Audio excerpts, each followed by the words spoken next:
Hello, all you traders out there. It is Monday, July 26, 2010. Tom Willard here with the video blog of the week. Thank you for tuning in. Hope you guys, we had a record-setting week last week. Pretty amazing, actually. I'm going to show you part of the reason for that. I'm going to do a couple things. This is going to be a little bit of a longer lesson today, so stay with it. I'm going to give you a little extra today.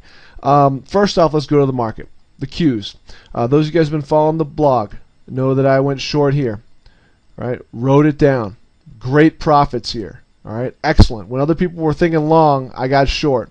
Then again, I got short here, okay, on this red bar. And I mentioned, guys, we're looking first target here, second target here. The bias is short.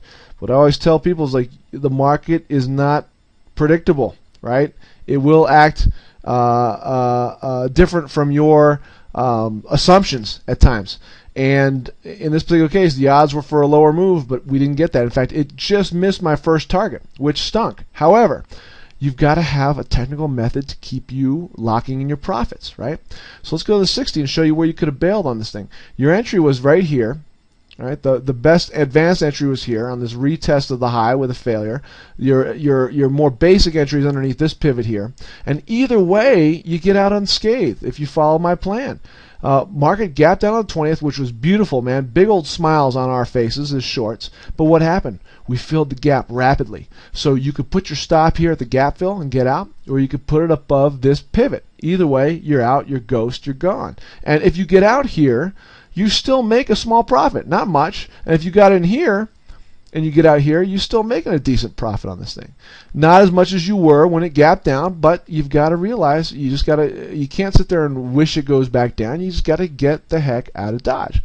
So the market's been drifting up here, and it's a good thing because if we had not gotten out there, we would have been stopped at anyway on our pivot here. So what now? Well, I'll tell you what now. What now is you got to trade day to day, bar to bar. You can't, at this point, I'm not holding anything overnight.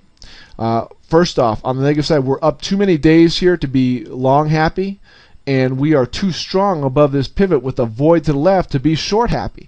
So you're in middle land here, okay? And so let me just kind of draw the big picture for you here. If you look at the weekly chart, I've drawn some lines. This is the weekly chart of the QQ. And you'll see everyone on the news is talking about the head and shoulders and how we're going down the toilet. The market's going back down in this area. And actually, in a sense, they're right. Technically, the head and shoulders is there. We got room to go lower, and I agree with them. However, there's something else I want to point out to people. Okay, we've also got the makings of an inverse head and shoulders here. What is that? That's simply a head and shoulders reversed, which is actually a long type of situation. Check this out. You've got a move down here, your left shoulder, and then this. Remember this crazy day where we went all the way down here and took out this low? There's your head. I know it's bashed to the right, but there's your head, and here's your second shoulder.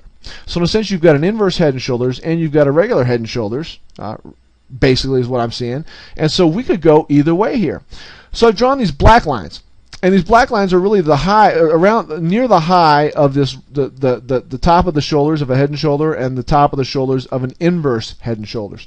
And so if they're really the lines in the sand, if the market can get above this line, chance of us continuing up and challenging this high and going a little bit higher is good, in my estimation. That's where the odds are. If it comes down, takes out this low, then it's high odds of it taking out this low and going down into this area, if not even further. Okay, so the thing I want to point out to you is look at the behavior of the bars also. Nice and controlled here.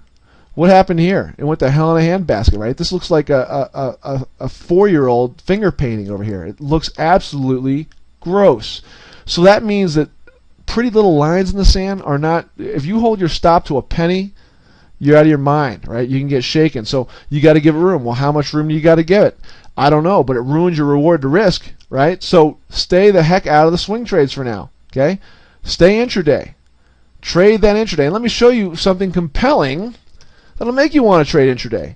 This is MHS, guys. I was tweeting this to my followers, and I bought this up on my nightly scans, and my nightly scans are proprietary. I put them together every night, and I come up with these great ideas that aren't necessarily gapping, and I'm going to be sharing these with my subs at some point in the future. But this one is beautiful. You've got a stock that's moving lower. It came down aggressively, put in a green bar, gapped up, then came right back down to these lows. And I thought, man, the next day, this thing, man, you could get on this thing short. I don't care what the market's doing. And look what it did. All right? So let's kind of mosey on over to the 1-minute chart, and I'll show you the deal on this thing. Where's she at? Where are you at, girl? There you are. Okay, perfect. So this is it. This was the move, guys. All right? Couple entries. The 1-minute breakdown below the 1-minute low here. You could have taken it short there and just ridden it down. Here, this is a continuation pattern, that type setup, and you could look at to go below this one here with a stop above here and ride it down.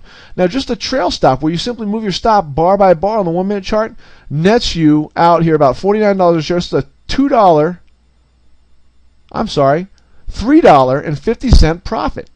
$3.50 profit in 7 minutes.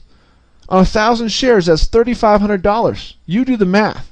Play up, play down, 500 shares, right? Whatever. This will make your day. It will definitely make your day. Will most likely make your week, and in a lot of cases will make your month of income in this one trade. Okay? This is what it is about, guys. This is what you need to be doing now. With the market the way it is, stick with your intraday trading. Okay? If you need tips, got some concerns about your intraday trading, email me, tom@tomwillardtrading.com. And on that note, guys, thank you so much for the great emails that have been coming in. I've gotten a lot of fan mail on my written blog. People have found that really enlightening, so I appreciate that, and I appreciate the kudos and great work out there for you guys that are following it, and with the great comments that I'm getting through your emails. I just appreciate that. I appreciate the ideas for future ones. Those of you guys that are watching this blog, thank you very much. I appreciate that. And everyone else that has questions on things, keep shooting me those questions. More than happy to answer them. Have a great week trading, guys. Remember, stay away from the swings right now. Things may change in the next couple days, but right now I'm flat. I'm day trading and living large and loving it. Have a great week, and I will talk to you on Thursday in my written blog.